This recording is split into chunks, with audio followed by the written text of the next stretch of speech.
In the middle part of the 19th century, a man named Christian Doppler noticed that objects that emitted sound would produce either a rising or falling pitch to an observer, depending on the movement of the object relative to the observer. For example, an object which was producing a sound when moving toward an observer, such as a train, would produce a higher pitched sound as the object approached an observer. Likewise, a lower pitched sound would occur when the sounding object moved away from an observer.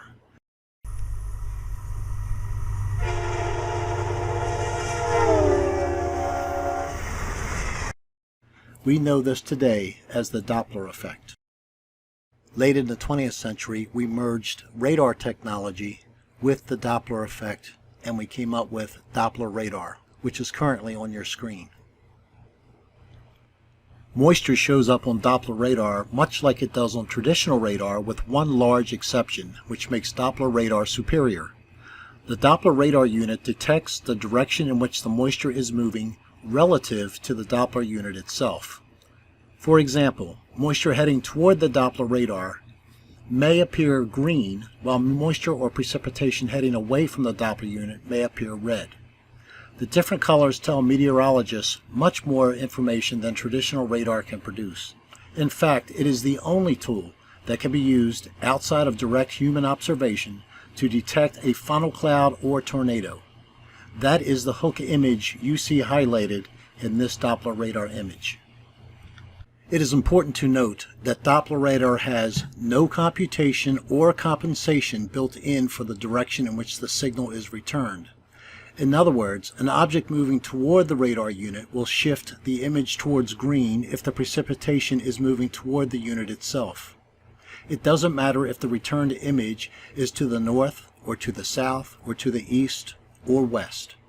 The Doppler radar unit is stationary and treats all returning signals alike, regardless of the directional source of the returned signal.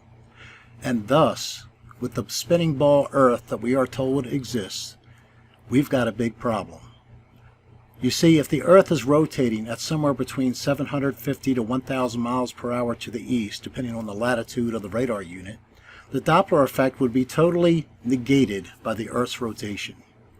Any echoes from the west would necessarily be moving away from the Doppler unit at 750 to 1,000 miles per hour, plus or minus the actual speed of the moisture that's moving itself, while echoes to the east would be rushing toward the radar unit at the same speed.